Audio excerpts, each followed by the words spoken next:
chair of Chesterfield Township Democrats and programs manager.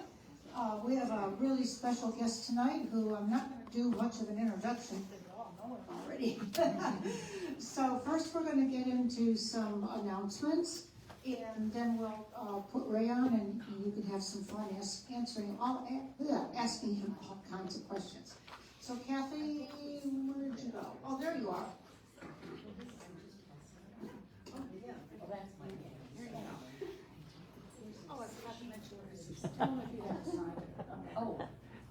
Hi, I'm Kathy Merrick. I'm the membership chairperson of Chesterfield Township Democrats. And before I forget, we wanted to remind everyone, if you've not yet had the chance to sign the petition to allow women in Missouri to have reproductive freedom, we have them up here, right? Maureen will be happy to help you sign and take care of that. And I just want to remind you all of a few things coming up. We have the annual Democratic Gala, which is going to be Saturday night at the Moolah Center on Fifi, and it is $75 to attend. We have 2 open seats at our Chesterfield Township Democrats table. So step right up, don't hesitate. See Maureen before you leave if you would like to sit with us. It's May 11th. Oh, what did I say? Did I say? No, you said Saturday.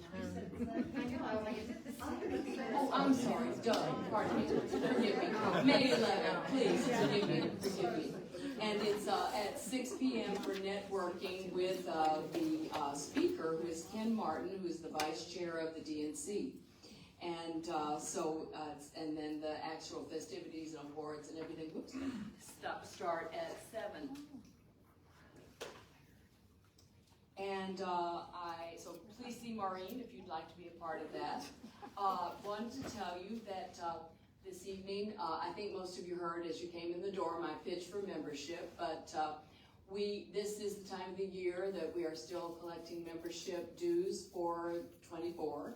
And if you would like to check with me before you go, if you're not sure if your membership is up to date, I'd be happy to check for you. It's $25 per year. And we will be contributing to quite a few of our local and statewide candidates this year, and including Jacqueline Cotton sitting over here to our right, who is running for state rep in District 101, pardon, I know that. Forgive me. And also wanted to talk to you about, we also sponsor Chesterfield, the Clarkson Road cleanup, the Chesterfield Township Democrats. We pick up trash along a 1-mile stretch of Clarkson Road, quarterly, I believe it is, or is it bi-month? Quarterly. And it's coming up on Saturday, May 4th at 9 a.m. And so it's really more of a social event than a work event. We meet at Baxter and Clarkson in front of the medical building across from Deerberg's, catty corner from Deerberg's. And if you just bring your own work gloves, we'll provide everything else, and it takes us about an hour, and we have a lot of fun. And the last thing I'd like to mention this evening is that we in Chesterfield Township Democrats, we love our work, but we have been in our current positions in the executive committee for quite some time. They were designed to be 2-year positions, and I think most of us have been in leadership since before the pandemic. So we are in what we hope is a transition period, and for several of the offices, including my own.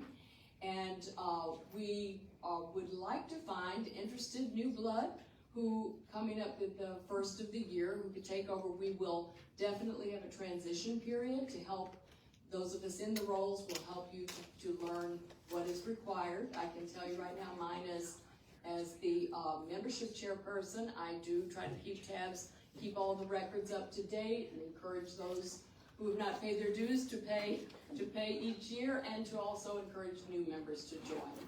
I also am in charge of a little bit of communication. I write an introduction to our monthly newsletter, and try to include some of the most important things there, but all of our membership is free to contribute items to our newsletter. So, and I'd like to also introduce Sue McCool, who is our secretary, who will describe her position. Thank you, Kathy. as Kathy said, I'm the secretary of the Chesterfield Township Democrats and have been in that position for a while. It's not that I don't like the job, it's just I think we need some new eyes and we need some different points of view. So as Kathy said, it's a transition type year. I think if you decide you want to take one of these positions, you probably will get more than you give.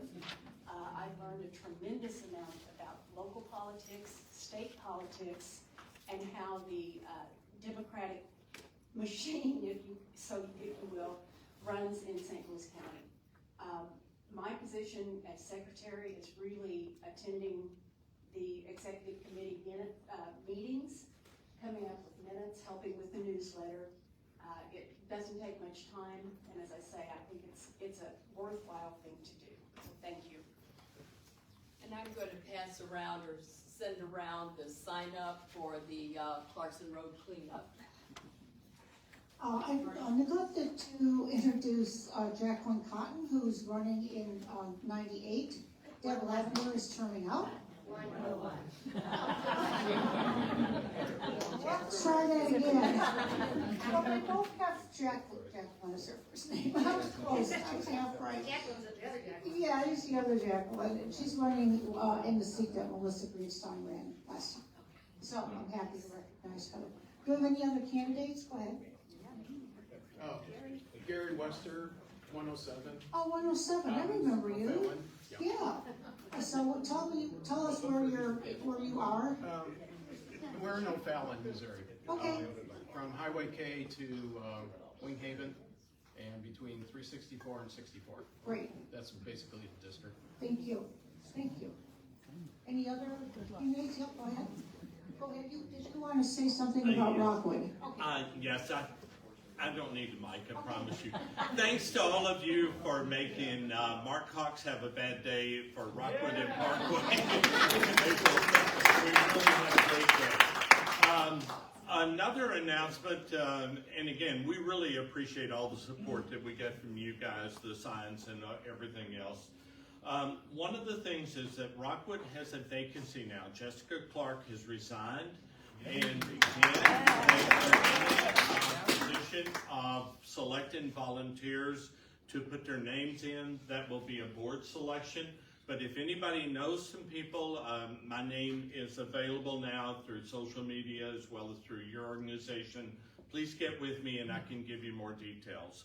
But the window is going to be like a 2-week window that you can apply, and then we'll vet and then have an interview from the board. And we'll try to put a meme up. What is your name? Harry LeMay. If you forget, we may try to put a meme up if you could, as soon as we know when that window's open. And you can always... it's open now, but okay. I think it's 2 weeks starting yesterday.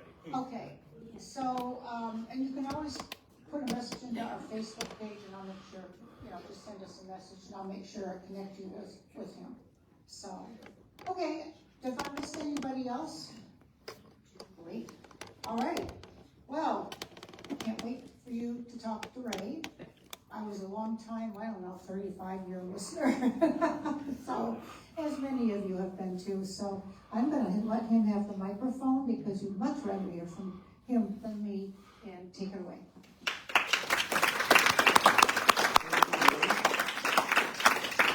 I thought I was going to get to sit in one of those things. Usually get offended in these things. This could be worse. I could be next president. My name is Ray Hartmann. I'm running for Congress, and I'm having the time of my life. How many of you did get a chance to see us on Donnybrook over some of these last 37 years? A lot of people are celebrating my retirement. That's good. I really miss my Donnybrook family, but as I say, I'm having a great time already. I feel like I'm 24 again, which is when I started the Riverfront Times. My body is going, we'll meet you maybe a third of the way. Sparky, you're not 24. Replace shoulder, replace hip, So. But I have fun, and how many of you would like to see us retire our current congresswoman? I like to tell people I'm not arrogant, I don't want to have too much swagger, but I'm not in this for the silver medal. We're here to win, and we can win, and we will win this time. People say, what's different about this year? A number of things.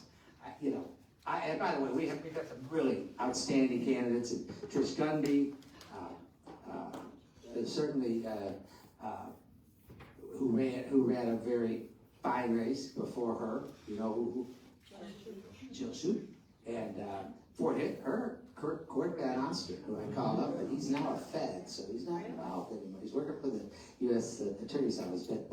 And Jill Shute, to me, is the gold standard. And one skill set she had, and I'll be talking about that a little bit, is fundraising, which I am new to. And so let me be as clumsy. In fact, where's Donna Spence? She was so nice. Do you still have my little clipboard, or do we lose it? Yes, there's two of them going on. I got a little clipboard. It's not as interesting as cleaning up Clarkson or whatever. but anybody that's willing to sign up to help us in any way, I'm looking for young people to get out and maybe not as young as you, but looking for some young people to get out and help us campaign. But anyway, this is the year. It's been said before, but this is the year of the woman. This is the year of not only fighting for reproductive freedom for women, but restoring it and bringing it back, because it's gone. And it's not my only issue, by all no means, because my motto right now is our freedom is on the ballot in 24, and you can interpret that in any way you want. Some people look at that and think a choice, which is something I feel very strongly about. On the other hand, so many people on the Democratic side might feel differently about that. Most of them feel pretty much the same about the menace known as Donald Trump. Am I right or am I wrong? You're right. And the words I have, my favorite way to describe Donald Trump is reprehensible and as a predator. Now you may say, well, why did you choose those two words? You know, as a lazy journalist, you used to kind of take another, particularly I used to be a speechwriter, you used to steal in other people's words. Those were the words Ann Wagner used in 2016 when she demanded that he get off the ticket after the Access Hollywood tapes. Yeah, and she was one of the only sitting members of Congress in 2016. 4 weeks before the 2016 election, she cited her work on behalf of on the sex trafficking issue, which is a very important issue, and she really her only issue really, and she was talking, which is fine, but she cited that. She invoked that to say why Donald Trump was unfit, he was reprehensible and a predator. Now I don't know what she's seen since then, but it took her till the day before the election that year, 3.5 weeks, to decide, well, maybe he's okay. Now, I don't know, maybe I missed a story that showed he wasn't reprehensible. I actually haven't seen that story. And it's ironic that he is in court today. What's that? It's on Fox. Oh, okay. Thank you. But it's interesting that this week he's on trial related to that very subject, because it was during that period of time that he apparently, and of course he's innocent until proven guilty, but apparently,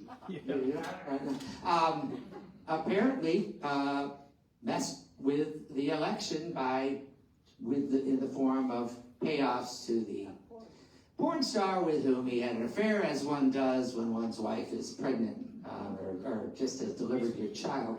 But the point is, it's not just about Trump, and it's not just about choice. What I've found as I've gotten into this, and by the way, I'm going to keep this to brief because I want to hear from you what you want to hear, because that's what I need to do. If you follow my work, I talk too much. I'm happy to shut up and listen. But I want to say one thing that is going to be, if I had a one-issue campaign, believe it or not, as hard as I've been fighting for reproductive freedom for all these years, it would be this. It would be that Ann Wagner does not respect the voters in her district, and that we need a member of Congress, whether we're a Democrat, or most people here, independent or Republican, we need someone who will listen and care about the voters of the 2nd District.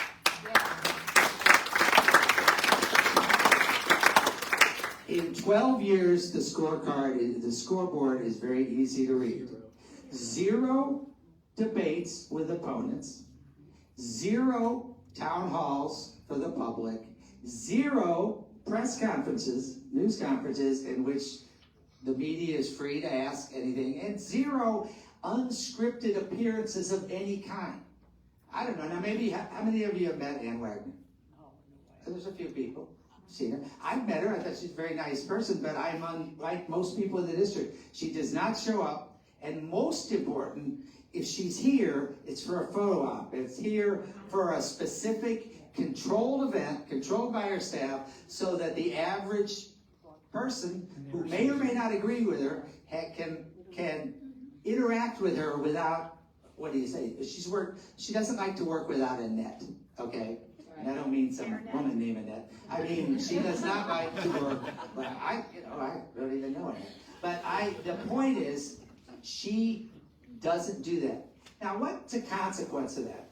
Something happened in the last month, and I don't know if you followed it, but it's going to be something I will be discussing from here till November 5th. Are you familiar with the fact that our federal government poisoned thousands of our citizens, thousands, by irresponsible doesn't do it, with the distribution, with the dumping of radioactive waste from the Manhattan Project in the 1940s. Y'all familiar with that? And no one around here was alive for that, basically. And all the people responsible most certainly have passed on, or they'd be over 110 years old. But the fact is this, and this happens to be an issue. I first wrote about it, the Riverfront Times, in 1983. And I wrote about it ad nauseum at St. Louis Magazine. I think, I don't brag about my columns much, but the one I think I liked the most at St. Louis Magazine was called The Poisoned Children of Coldwater Creek.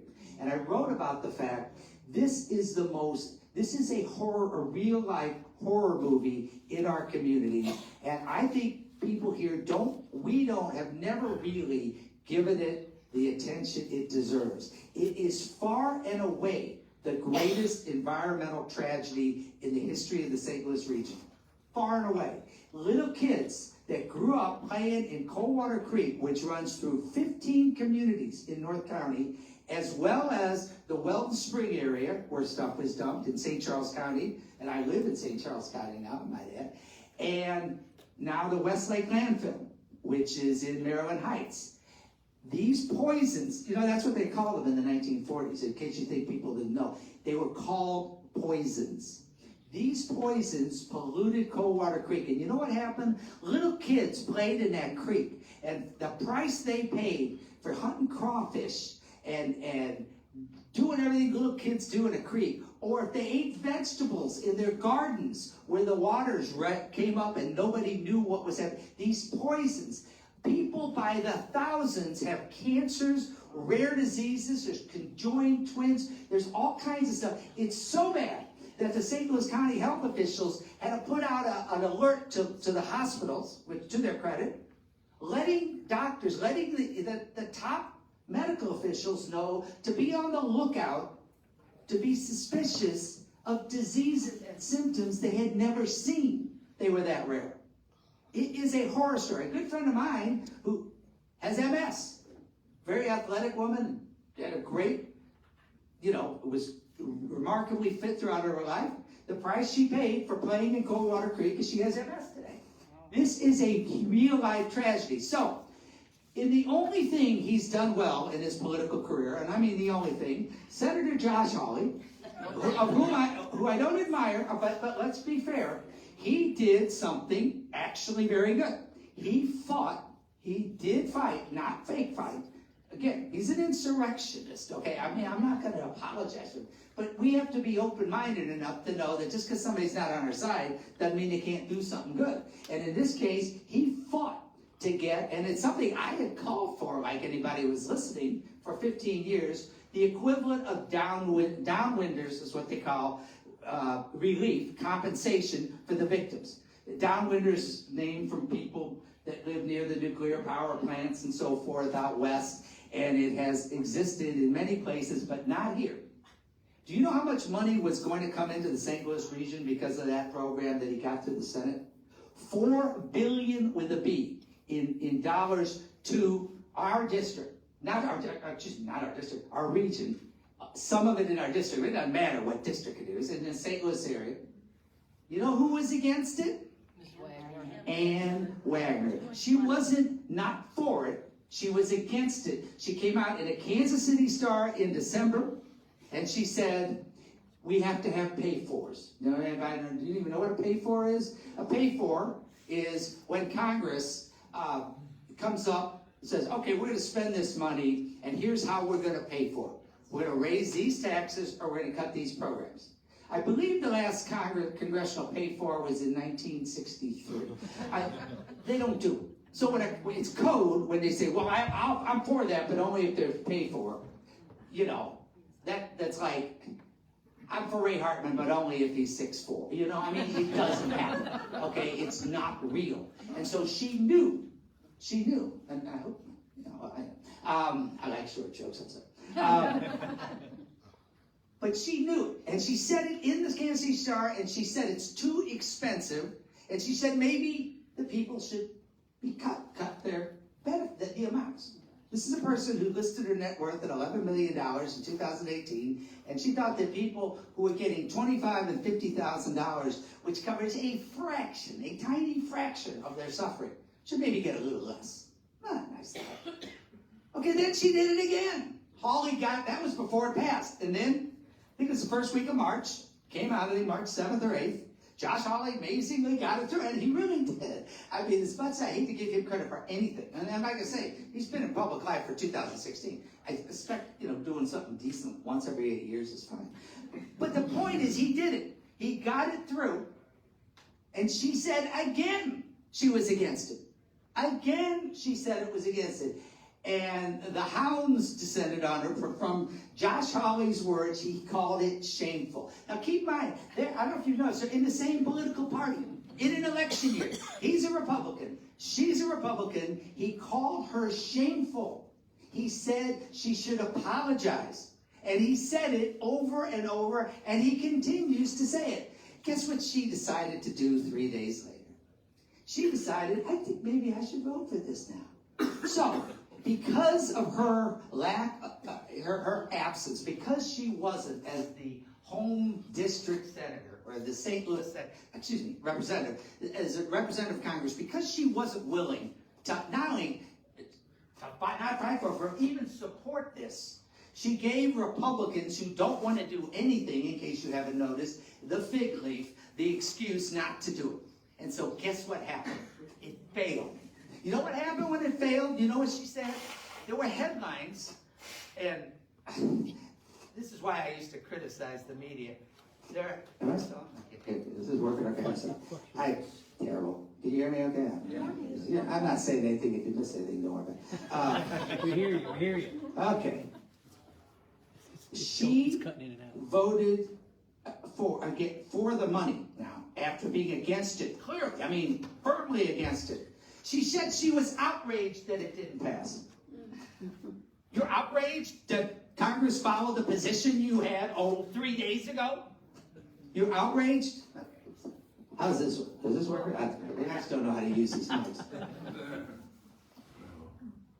She said she was outraged by the position she had taken. And the media went, oh yeah, she's outraged. It's like, oh my God.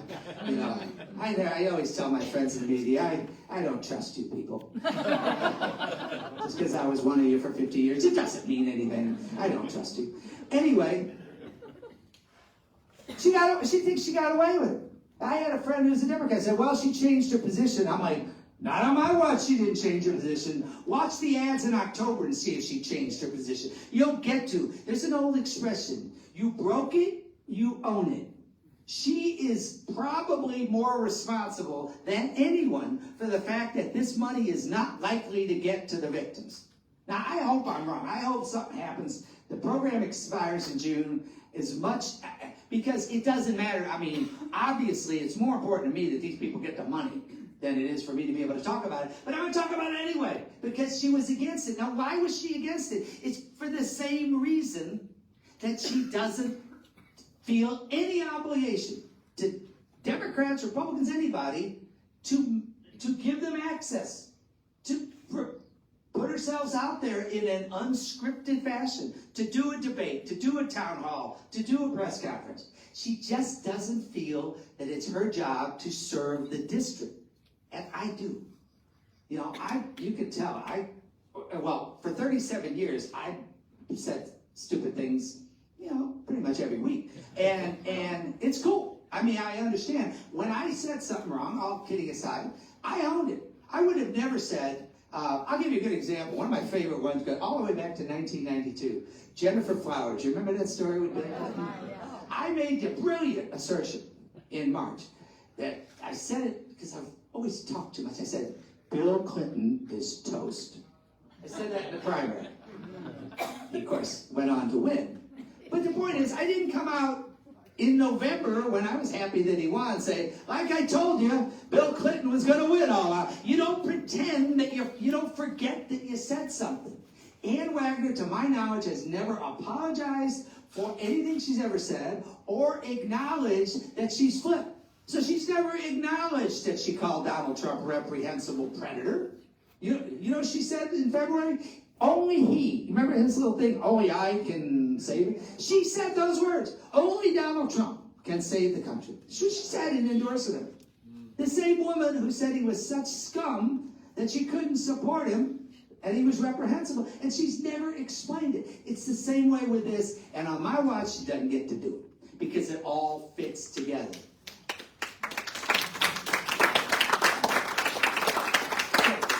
What you can expect from me as obviously not a novice at this is we're going to hold her accountable.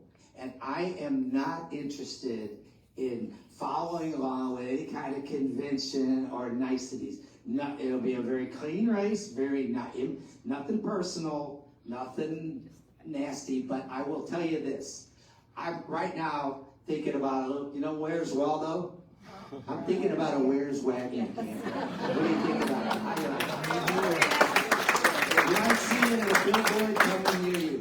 And because I have to tell you, that's how we're going to hold her accountable. I go out and talk. I've already been out a lot, and I've talked to people. I talked to some folks at the winery, and I was drinking tea because a friend of mine owns one of the wineries. I was out there a couple of weekends ago, and a woman came up and said she was a fan of Donnybrook, but she wanted me to know that she was on the other side, which I'm very used to hearing.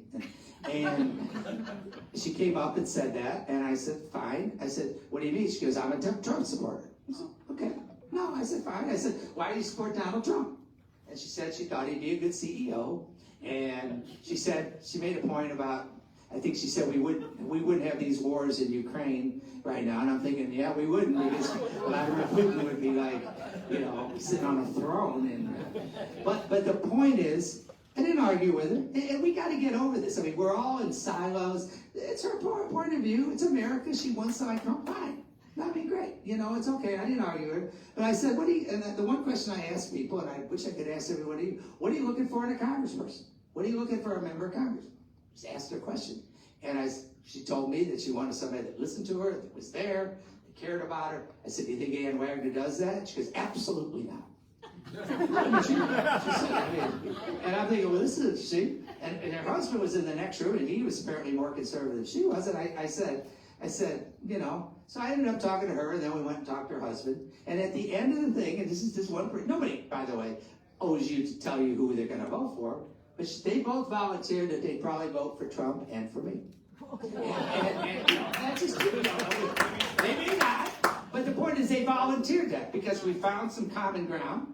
Her husband had a business failure, and I know a little about that as well. And so I seem to have expertise. But I also don't the thing about me is that, I don't take myself too seriously, I don't think. I'm proud of what I did. I did start the Riverfront Times. I didn't go into my bio, but when I was 24, and before that, I was Kit Bond's speechwriter in 1975-76 on the Republican side. And I was such a spectacular speaker. I mean, in all honesty, I was such a good speechwriter that the voters chose the other guy, and interestingly, a little known fact, but I want to maybe ask, do anybody know, we talk about abortion rights a lot now. Do you know why abortion rights did not come up one time in the 1976 election for governor in Missouri? Not once. Now, understand, Missouri's a hotbed of abortion politics, right? Roe v. Wade was in 1973. This was 3 years later. Do you know why it never once came up? Who was running? In a Democratic legislature. No. Who was running?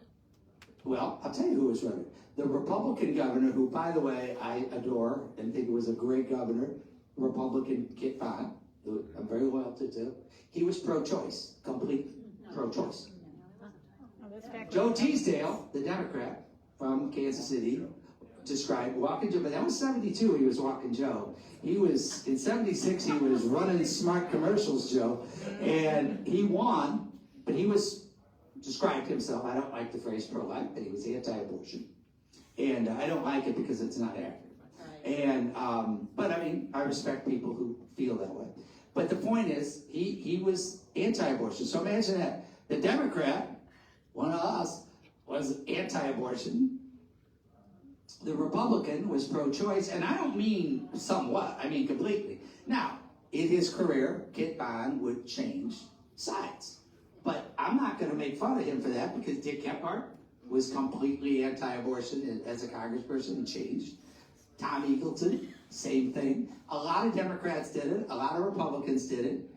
I never really understood how you could change so amazing. But a lot of people did, in the 80s in particular. But the point is, that's how that was back then. So I worked for a guy that was, as I say, he walked on water to me. But part of it is, from that and from Donnybrook, I am all about listening to and respecting the other side.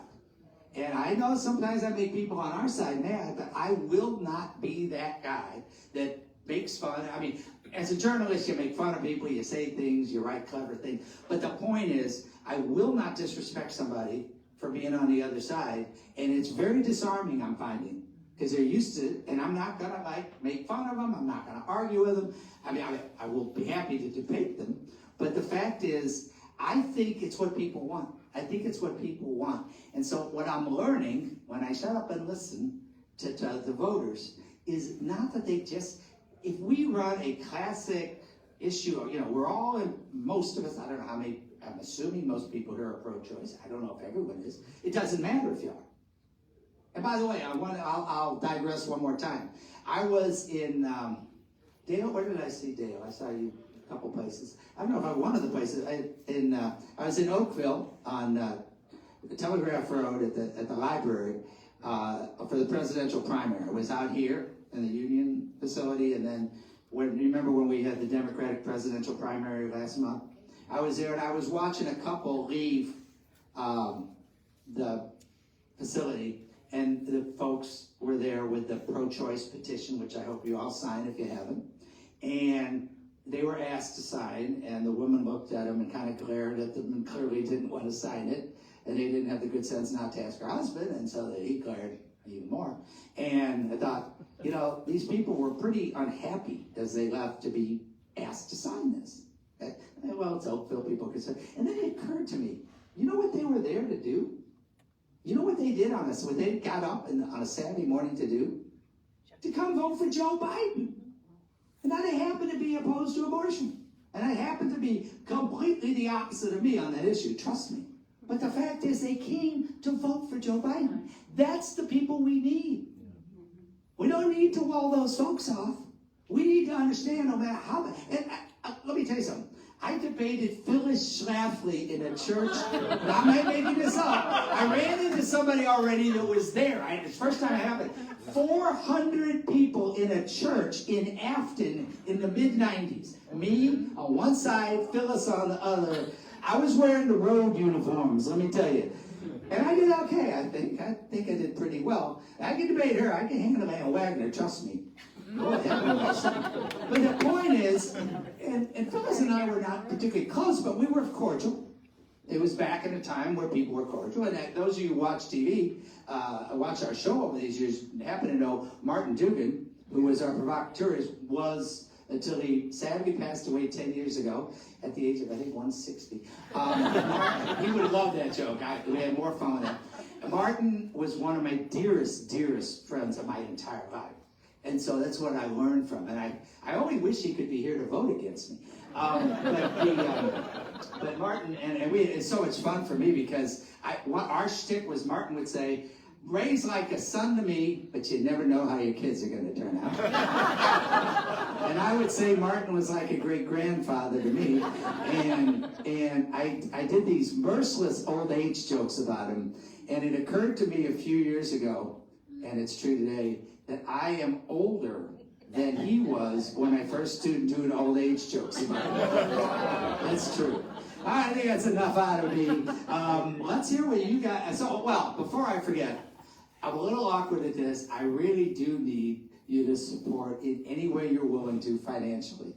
It's not easy for me to ask. I'm not good at it, obviously. Some of you have graciously already. Any amount you're willing to go to RayHartmannForCongress.com and donate or send a check, it would be greatly appreciated. I'm not going to, look, Ann Wagner doesn't have a lot of skills that I'd like to brag about, but let me tell you, she can raise money from Republicans as well as anybody on the planet. She was the Missouri Republican Party chairperson, I think, 26 years ago. 25 years ago, and then she was the national co-chair of the Republican Party. The woman knows how to raise money. Good for her. I don't think I can keep up with her, but we need to show the Democratic Committee, the National Committee, that there are people seriously behind us. Yes. I don't think there's any question. I don't want to bore you with a lot of horse race stuff. This district is scored as +7 by the Cook Political Report, which is the gold standard. That means for Republicans. That means all things being equal, the Republicans should win by 7%. And Ann Wagner, in addition, has the help of incumbency. But Ann Wagner's got a couple of problems. One, without being immodest, she hasn't ever run against anybody with a lot of name ID in the district, which I think I might have. And that, again, is not disparaged because we've had good candidates. But the other thing, and the bigger one, is this is the year that Republicans are running for cover on the subject of reproductive freedom. And it's all over the country. Now, if you look at a map of the 2nd District, and I'm just telling you the inside strategy because there's no secret. Have you seen the district? Have you seen it? It goes to Santa Fe, New Mexico. And I've got nothing against New Mexico. No, but it goes to Sullivan. Now, little known fact, does anybody know what the border is, the western border? I bet. I'll give you something if you can guess it. What's the border? It's between, this is not a joke, it's between Sullivan and West Sullivan. Okay. I guess I didn't study my Missouri geography when I worked for KID. I didn't know there was a West Sullivan, but there is. And the West Sullivan is in the 3rd District. I'm not making this up. Sullivan's in the 2nd. But this district should be in the gerrymandering hall of fame after 2020. But it's 7 points after that. It was about 0 points before that. Now, 7 points sounds a lot, but I'm being told by the national folks that that's about how much choice is eating up their event. So it is going to be in play. And what I need is fun. I do need support, even from people outside the district. This is the only, well, let me be careful. I don't want to say. This is the most likely seat to be flipped. There's the people, if you know Bethany, man, she's such a great person running in 3rd. I'm not going to say it's the only one, but let's put it this way. It's the only district that's in single digits of the 6 that the Republicans have. And again, I'm not going to, I prayed for a miracle for Bethany because she's working so hard in the 3rd. And so I don't want to say it's impossible, but this is the only single digit district in the entire, out of the 8.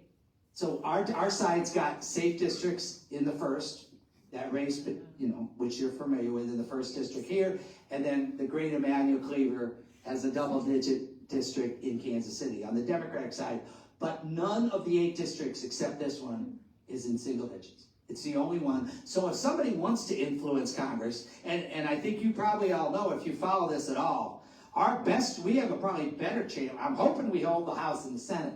But the math in the Senate's tough because only a third of the seats are up every 2 years, and this isn't the best year for us. It's going to be a tough hold.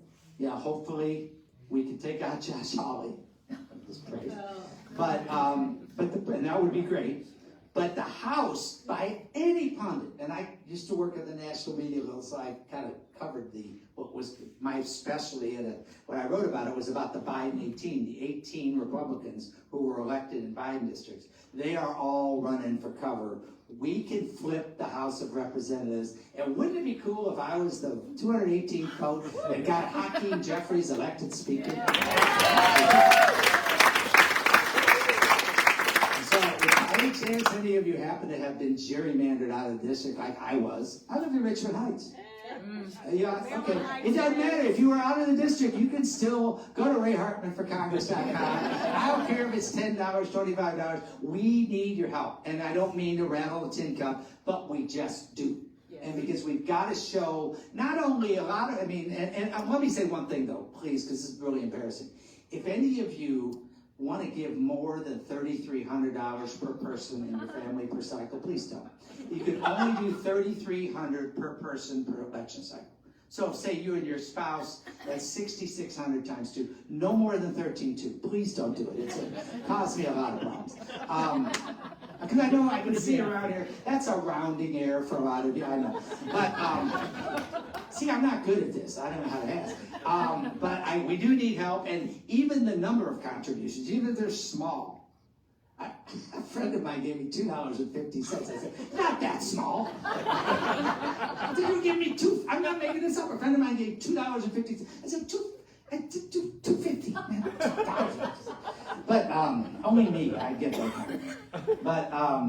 But we do need that. We also need young people to volunteer. I'm looking for call time folks, which is where they lock you in a room and make you call people all day.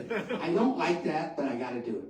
And I'm going to do that. And we raised some money out of the box. I will say that. We are not, we've already shown them, I think, we had $30,000 in the first week or two, which was very nice. But you got to do that every day against her. And so we will. We will raise money. Any of you that's open to either attending or hosting a fundraiser, either in your home or somewhere you know, please put that down on our sign-up sheet. It doesn't have to be your money necessarily. If you're willing to get 10 and 20 friends together, it doesn't have to be a big ticket thing. I will go anywhere because that gets me a chance to listen to the voters and also obviously to raise money. That is the key, whether I like it or not. It is important, but we also need volunteers. We need folks. And lastly, if any of you is willing to knock doors with me in your neighborhood, a lot of these campaigns have teams of kids and stuff. I'm happy to go with anybody in Chesterfield, anywhere you got. If you want to go out knocking doors someday in the next month, let me know. I'll go with you. And I've been told, make sure you knock on Democratic doors. I don't care. I don't care who I talk to. If you live somewhere you think I might get shot, I might, maybe not. In Sullivan, I don't know. West Sullivan scares the heck out of me. Sullivan it is. But I intend to be in Washington, Missouri, and Union, Missouri, and Pacific. And I looked at the results. Even there, Washington and Pacific, places like that, did a little better than the rest of Trump country did. And so I'm not giving up on her. And I'm going to remind people that she called those people wackadoodles. She did. I'm not going to forget to tell them, ask them if they've seen her. And I happen to have enough faith in our fellow citizens, even those that disagree, that they will listen to that message. That they will literally listen and internalize the message. Do you want a representative of Congress who respects you enough to be in front of you? And as I say, when she doesn't want to debate me, who would? Nobody, not just because it's no great honor, but the point is this: you aren't disrespecting me if you don't debate. You're disrespecting the voters of your district. You're not disrespecting the organizers of the town hall if you won't come to the town hall. You're disrespecting the people in the audience. And that's the message has to be said over and over, which is why I'm going to be talking about radioactive waste more than Ann Wagner's counting on it. And she doesn't get to undo that vote any more than she gets to undo the things she said about Donald Trump before she rolled over and treated him like a, as a sycophant. You're just not going to do that. With me, for some reason she's gotten away with it, and I don't blame anybody in particular. With me, with the media contacts I have, and I am blessed that I could, I was on KMOX today with Amy Markscorp and Chris, and I don't know his last name, and I get a lot of access, and I am going to hammer it just like I did today. If she doesn't respect people enough to stand up and fight for radioactive waste victims in her own district, in our own community, I think that says all you need to know about her. All right, I've said enough. Thank you for your attention.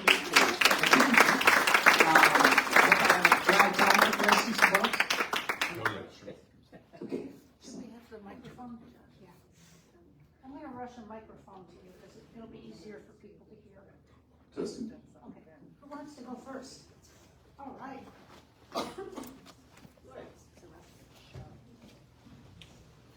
Thank you. Hi there, sir. Greetings from St. Charles County. My name is Dale Ketter, and I found it interesting that you mentioned the radioactive contamination, because I'm actually a member of the FinDepCor CAG, Community Advisory Group, aka the St. Charles water contamination issue. And we've learned a lot of interesting things about it. And in a normal year where Donald Trump does not exist, this would be the news of the century. But it's not even like in the top 10 news in the news cycle. And another thing that I'm involved in is a lot of the, there's a lot of shady things going on with the St. Louis Ren Fest. I even tried to contact the Riverfront Times, and I realized the issues I was reporting was so minor compared to everything that was going on. It coincided with, I believe, the invasion of Ukraine. So it kind of like, Well, I'm sorry, you said, what was the issue, the St. Louis? so there were a lot of, Something fest. the St. Louis Renaissance Festival, aka the Ren Fair.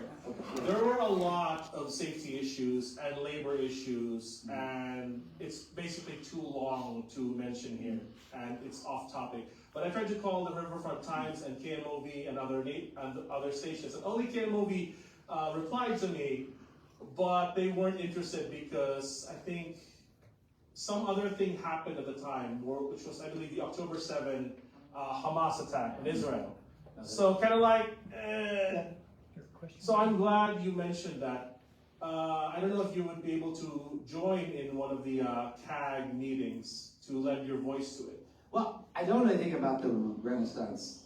No, the water safety. The water safety. But as far as, be happy to come to your group anytime and be part of, talking to you. And as far as the radioactive waste piece of this, people are going to get tired of hearing me talk about it, because it's a passion of mine as well as yours, and a concern, and people are going to, and no one's expecting that to be a thing to talk about.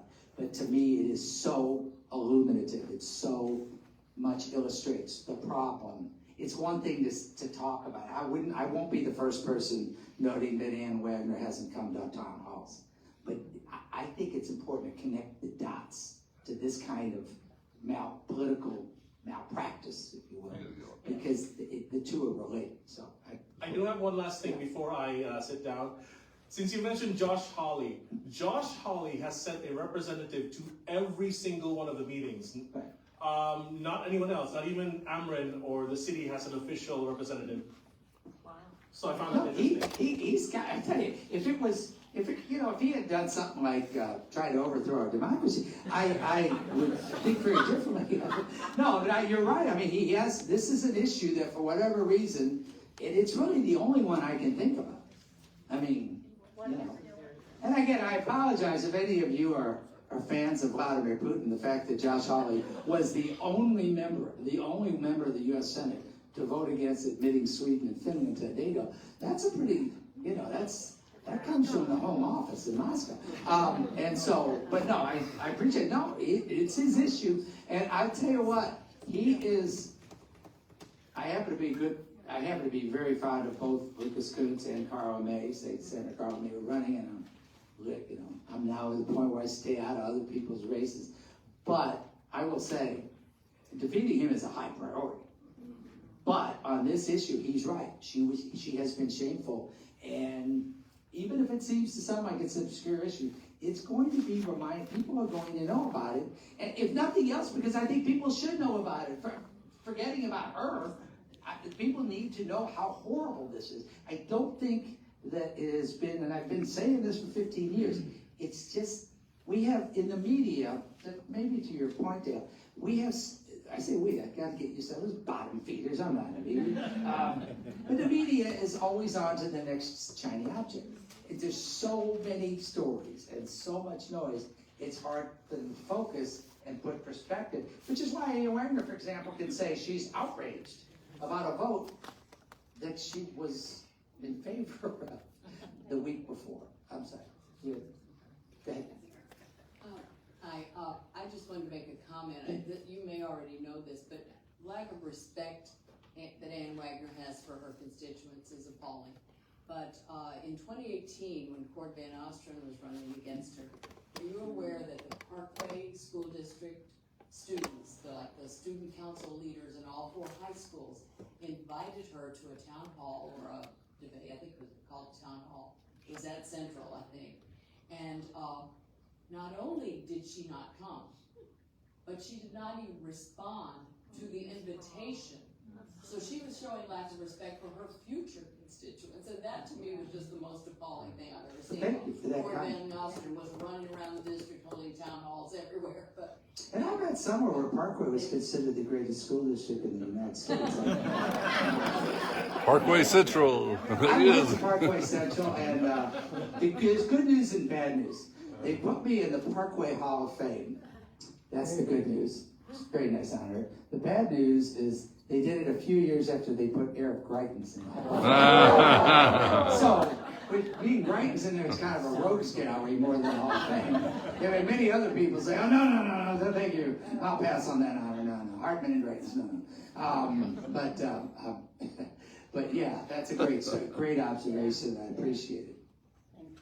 Hi, I have a question. I don't know if it involves an act of Congress, perhaps you would know, but what are your feelings on expansion of the Supreme Court if indeed Democrats hold both houses and the presidency? Well, the short answer is not going to happen, I don't think. I mean, it also is not on the House side of things, so it would probably, I guess it would take both houses. It would have to be both houses, but the Senate process.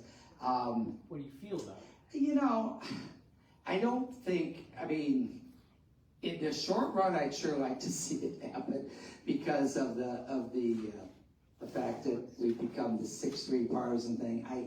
My guess is if we expanded it to 13, the next time the Republicans came in, it would be 15 or 17. I don't think it's. If we could wave a magic wand and make it happen, it's sure like. I think the Supreme Court has become a real, really a threat to our democracy, just because it's become, when you look at someone like Justice Clarence Thomas, who is just really kind of, And his wife. the confidant of our former president, it's really troubling, but I think as a practical matter, it's not going to happen. It just isn't. There's not the political will to happen. So, yes, I would like it if they would stop. With a blue House and a blue Senate, maybe. I don't think it could happen. I just don't. I understand it, but I don't. First of all, yeah. If I thought we could make it happen in the short run, I'd probably be for it. But I really don't think it's likely to. That's I'm honest. So, yeah, don't even tell people what they're doing. But I'm just. Yeah, I think that maybe not having it be lifetime appointments would not be a bad idea. You know, I wanted to run for president. I'm 71. They told me I was too young. So, you got to wait 8 or 12 years. Mr. Hartmann, I'm a long-time Donnybrook watcher, first-time caller.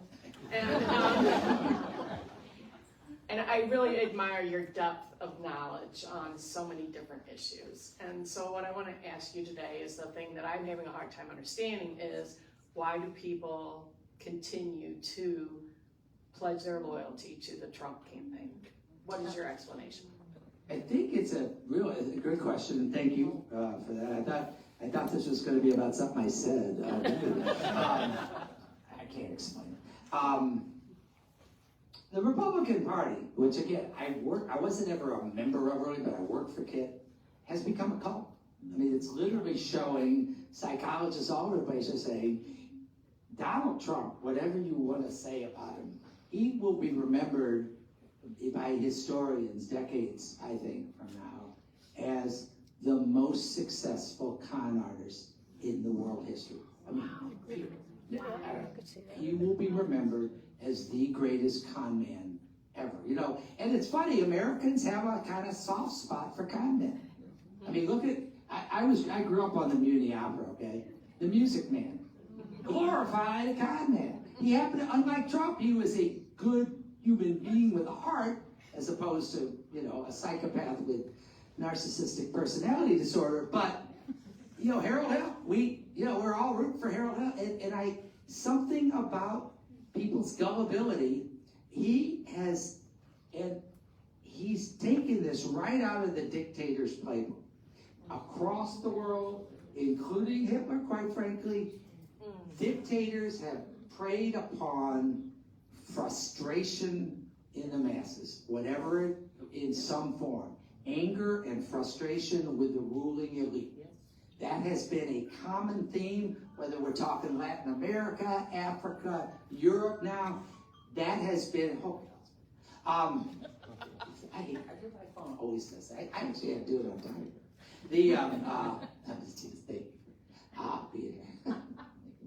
But seriously, it's just, and I think he's got a grip on that. And understand, do you know it costs $200,000 to get into Mar-a-Lago membership, and another like $20,000 a year? The Trump base couldn't get into Mar-a-Lago with towels over their arm. I mean, they just, and yet they think he cares about them. He's a New York real estate con man who was a casino owner who had, let us say, very good relationships with the world of, how you say, mobsters? You know, and I mean, but he's convinced people that he's their guy. He's convinced people he's their champion. But he still went ahead and got $2.8 trillion worth of tax breaks for the billionaire class. Yeah. And that's where Ann Wagner's heart's at, understand. Yeah. That's her. Left to her own devices, she's a country club Republican who believes in tax cuts for the wealthy, with the asterisk that she's been a lifelong opponent of women's reproductive freedom. That's her two big things. What else is, and what do people say, well, are you worried about how much money she's got? What's she running on? I mean, she could run against me, that's easy. It's low-hanging fruit. But the point is, I mean, really, what's she for? I'd love to have a debate just to hear what she's for. She's against sex trafficking, and that's, you know, it's a very controversial issue.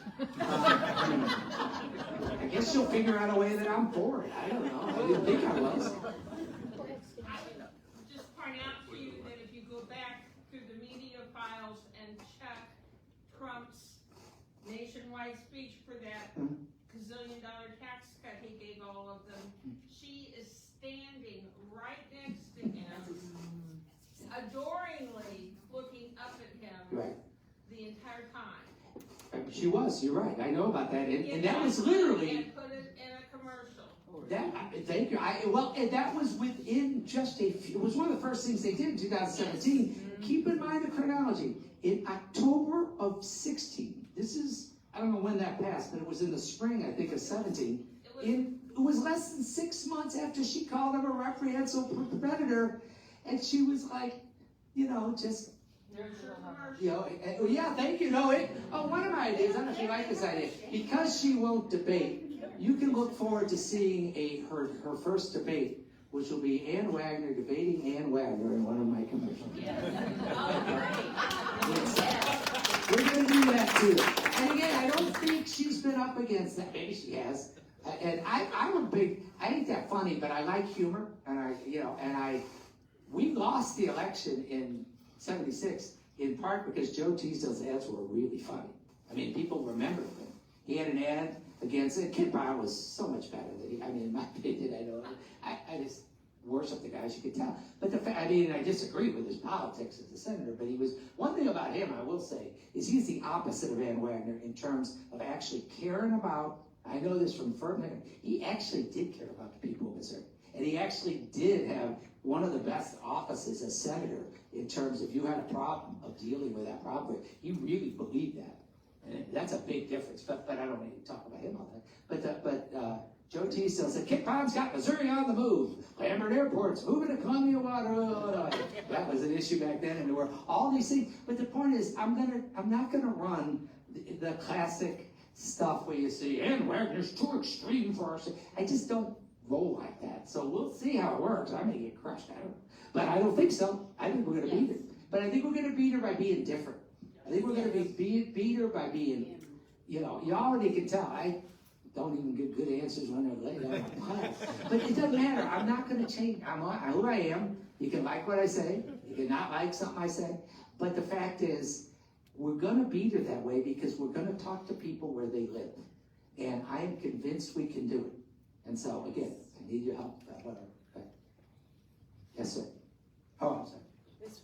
It's from right here. We're trying to use the microphone. Well, you got the Want the microphone? I think, can you hear it? Yes. Okay. Yeah, this is in regards to foreign policy, because I know that's an important role as a congressperson. And I think that one of the most, well, there's several things that are creating big divisions in Congress, and, you know, the Israeli-Gaza issue has got a lot of us in different camps and stuff. And I was just wondering how would you approach that? What's your way of dealing with that? Well, I give the old school where politics was supposed to stop at the water's edge, and not only does it not stop between the parties, it's within. You know, and in fairness, it isn't the first time our party has had internal differences.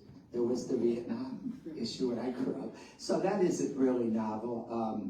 I happen to be Jewish, and I've been described as a Mel Brooks Jew more than anything. But on a serious note, my mother escaped from Nazi Germany at the age of 9. My grandparents were killed in Auschwitz. So I kind of, while I'm not the most observant Jew, particularly, I think that's an understatement, I'm also one that raises their hand to be first in the line when the anti-Semites are out there, the kind of people that Donald Trump said were fine people at Charlottesville. I'm happy to be in the front of that line. In that context, I think I happen to believe very strongly in the importance of Israel as probably our greatest ally in the world, right up there with any, and I think I feel very strongly about its survival. I do not feel very strongly about Bibi Netanyahu's political survival. Okay, and it's painful to see what's happening within our party and within, because I think there's very valid concern about the humanitarian crisis for the Palestinians, and I think it's an important thing. I think our side has been a little, those who have been attacking President Biden, it's easy to attack him. This is a very difficult, this is a good example of why you need someone like President Biden rather than somebody that can't name 3 countries and Donald Trump being in office. It's a very, Americans anymore have been conditioned not to care about nuance, and it's a very nuanced issue.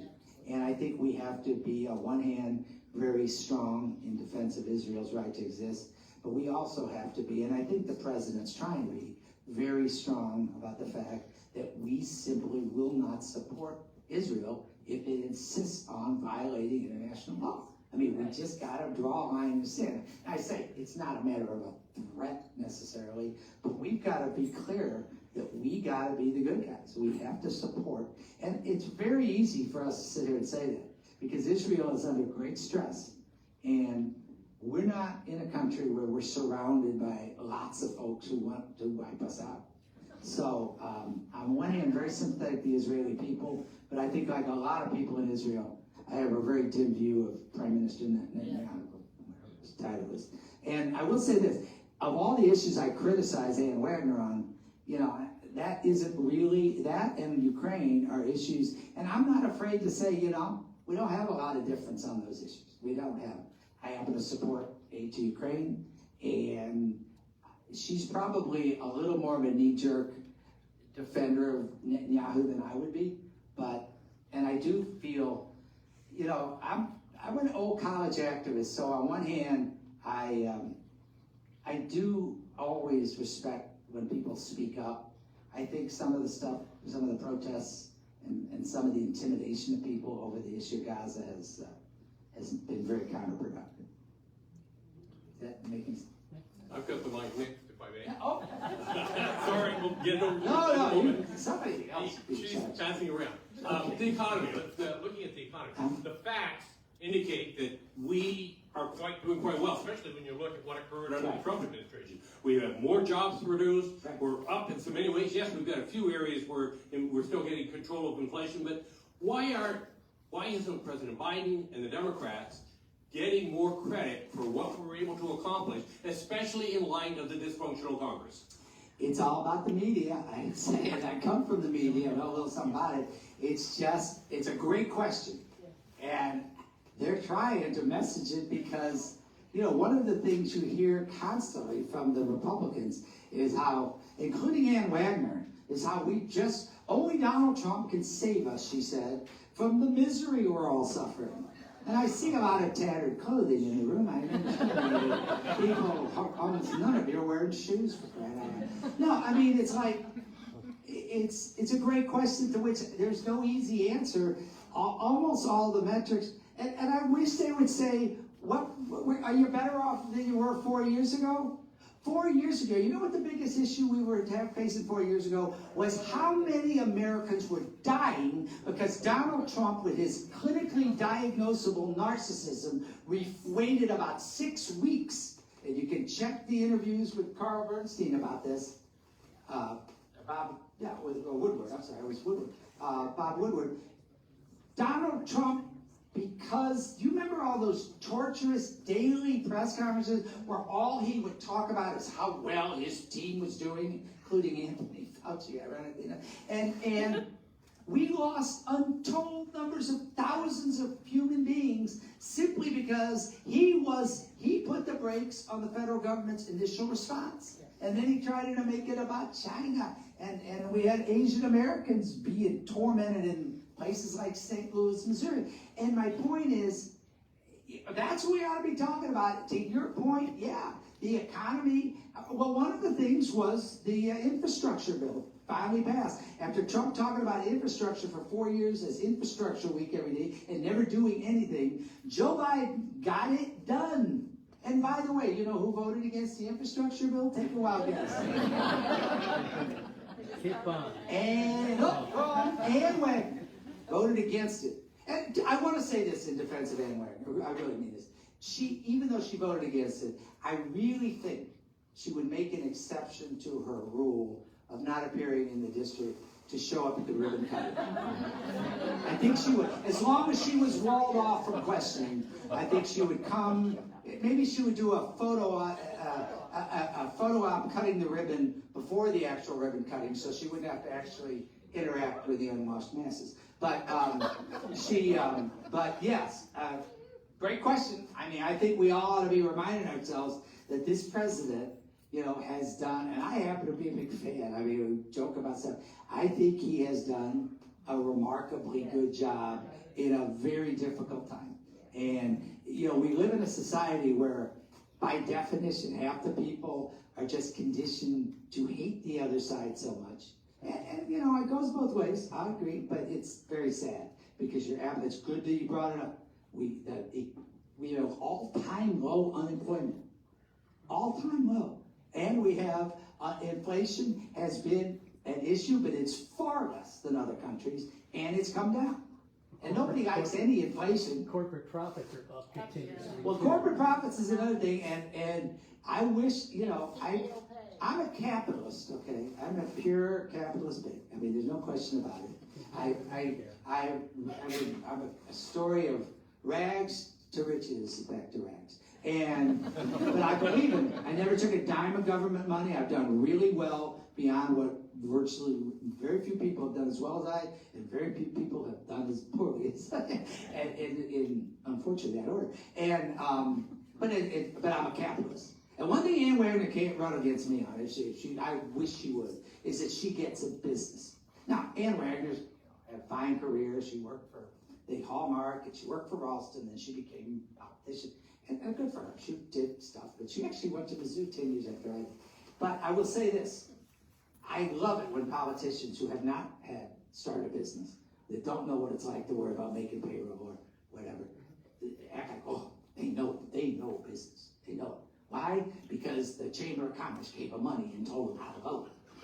And so I feel very strongly that, I'm a capitalist, and I think Joe Biden deserves credit for being that.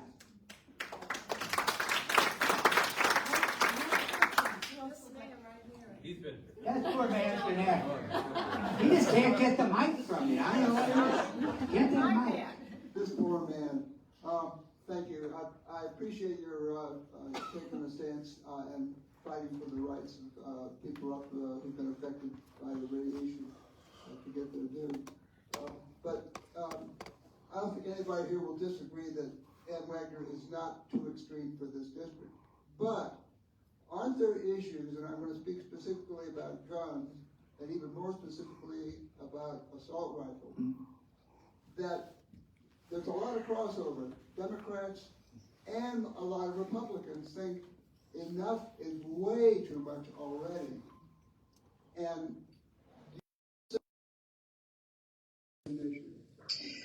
sure. I mean, it's one that the Democrats in general don't want more because, and that was very much true about abortion rights until now.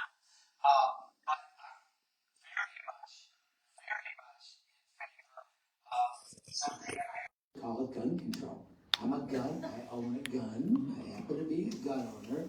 I believe in the Second Amendment right to self-defense, but I absolutely, positively do not believe civilians should own weapons of war. Full stop. Okay. We've had an assault rifle ban, assault weapons ban for 10 years, and it empirically worked. It cut down the number of mass shooting casualties. I think hold on a second. I think it's defined by 6 or more, 5 or more deaths. Empirically worked. And then the NRA, and Ann Wagner, again, is a major beneficiary of the NRA. And I'm not afraid at all of the issue, but I think it has to be done in the proper context. Because so many people say, oh, Second Amendment. I'm for the First Amendment, but nobody's got the right to yell fire in a crowded theater. You don't have the right to threaten to kill somebody. The First Amendment, you can say, well, that's my free speech. I just said I want to kill somebody. You go to jail for that, even though it's in the First Amendment. By the same token, the Second Amendment doesn't give you the right to have a handheld nuclear weapon or a rocket launcher or a grenade, and it shouldn't give you the right to have a weapon that's exclusively designed to kill lots of people in a short period of time on a battlefield. Period. And so I feel very strongly about it. I don't know, I go door to door and sell, but I'll see how they like it. I do want to add something regarding the guns thing. Yeah. So I'm also a gun owner, and I'm in favor of gun control. And I don't know if you're aware of this, but the cartels in Mexico use guns legally purchased in the southern United States. They just send their people to Texas, to New Mexico, wherever, buy guns, and drive across the border. They don't get stopped because it's legal. No one's going to stop someone coming from the USA to Mexico. Yeah, the Republicans call that economic development. I don't know. Yes, we're basically donating guns to the cartels, and Mexico's begged us to stop. All right, great, thank you. Yeah, do we have any last? Ann, do you have something, Ann? Sure. Okay, let me bring this over to Ann. Thank you. I have a couple of Ann Wagner things to tell you. Oh, absolutely. One is... I got all night. In 1998, back in the dark ages, I was running for state rep, and she personally was caught pulling up my yard sign. Really? By my Don't you wish wish we had cell phones back then. That would be such a cool YouTube video. The other thing that I wanted to tell you is she's been terrific on women trafficking, against women trafficking. However, those women are, again, victims because she doesn't want to give them abortions. Well, thank you for that comment. How many bills did she take? Oh, I'm sorry. Go ahead. I'm done. Thank you. I see, you're just scratching, we're not reading it. Who else would like to ask a question? We got them here for another couple of minutes. Wonderful. All right. Let me add this sex trafficking. I don't know anybody who's actually for sex trafficking. I mean, who is she debating with? Well, I mean, but that's interesting to say that. I mean, apparently while she's opposed to sex trafficking, assaulting women in department store, restaurant, just dressing rooms is apparently not a cousin of that. Never said a word about that. Never said a word. And she also did invoke sex trafficking in demanding as the context for why she thought Donald Trump was reprehensible, and she used the word predator in that context in October of 2016, which kind of tells you, that's kind of a bizarre use of that issue.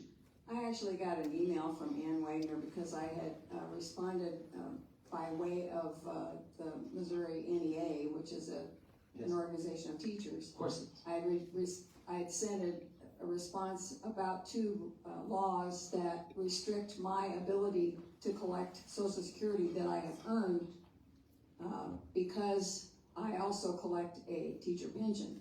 Mm-hmm. And of course, the email was full of the platitudes, and I don't think that will go anywhere as far as she's concerned.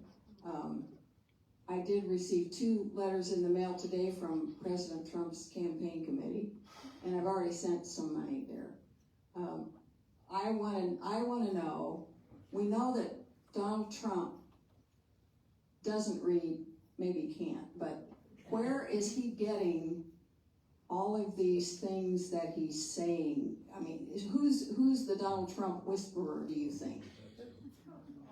But did you say you gave money to Trump? Stephen Miller? No, I thought you said you gave money. No, to Biden. Oh, to Biden? I think you actually is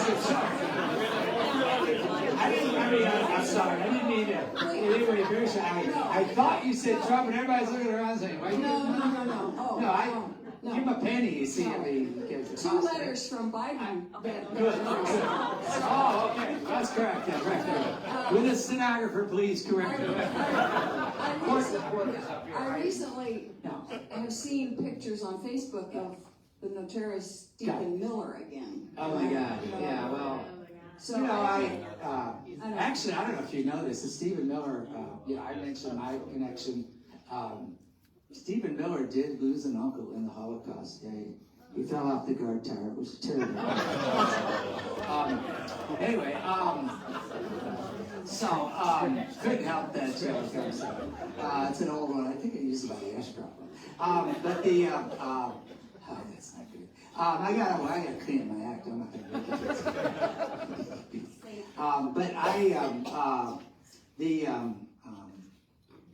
I forgot the question. Trump is not smart enough to have read.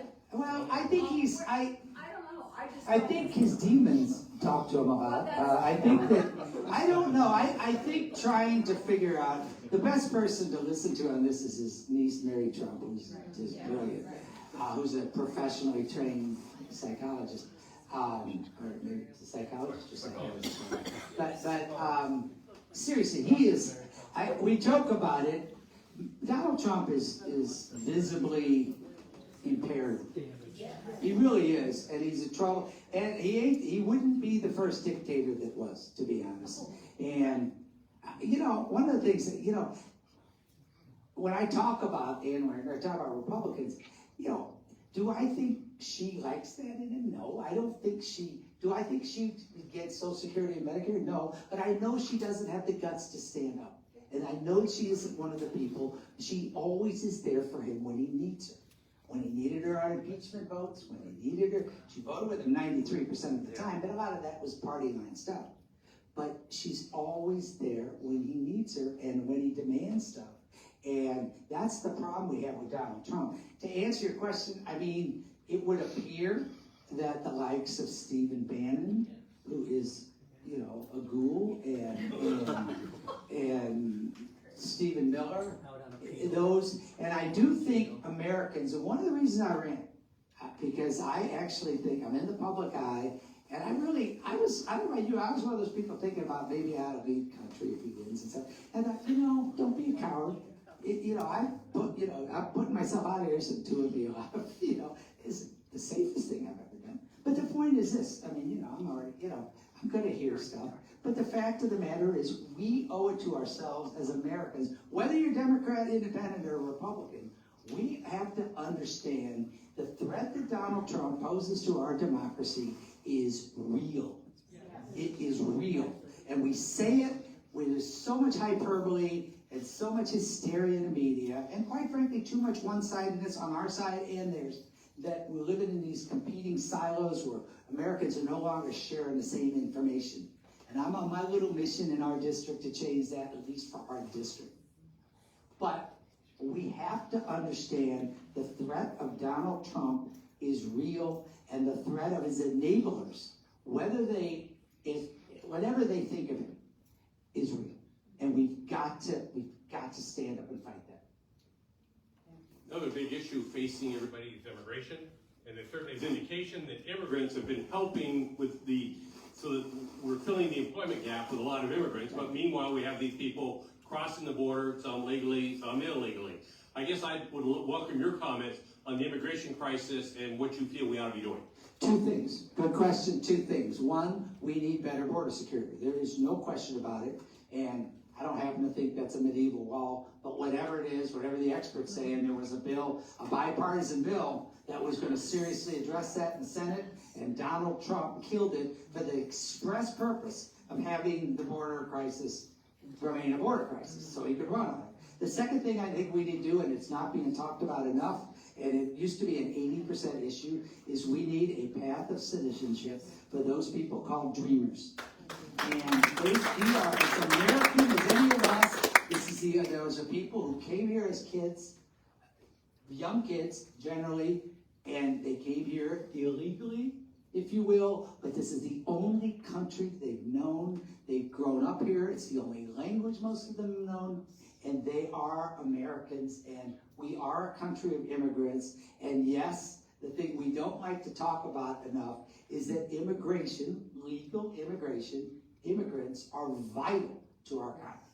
And we need to understand that you can recognize that, recognize the need for a legal pathway to immigrants, and at the same time believe we need a tougher border security effort, because we do in fact have to have greater control than we've had.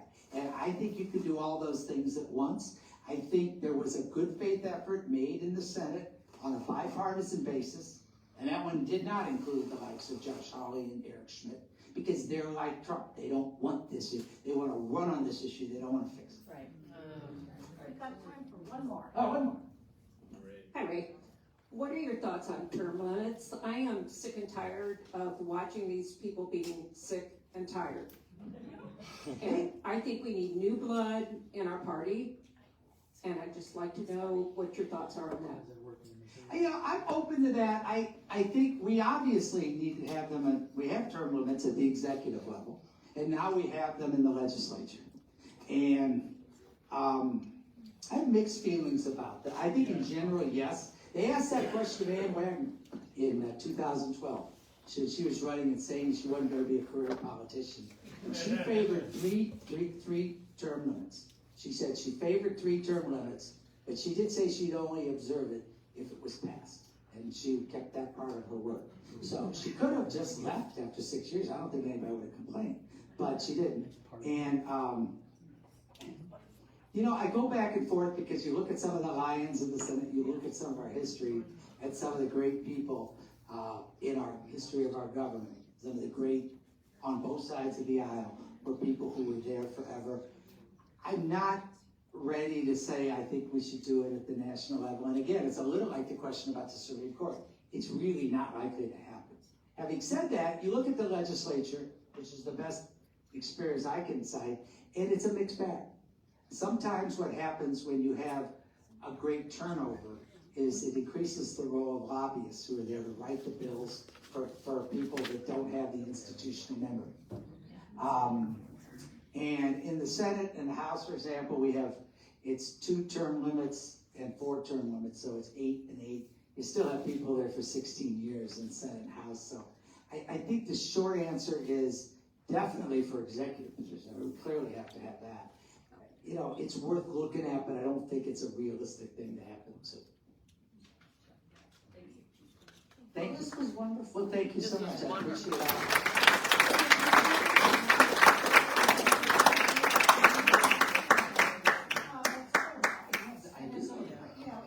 Artist, and we get difference from the artist. I appreciate it. Thank you all. And I hope you. Vote early, vote often. The artist is right here. Here's the Oh, this is your artwork? How about a hand for Marie?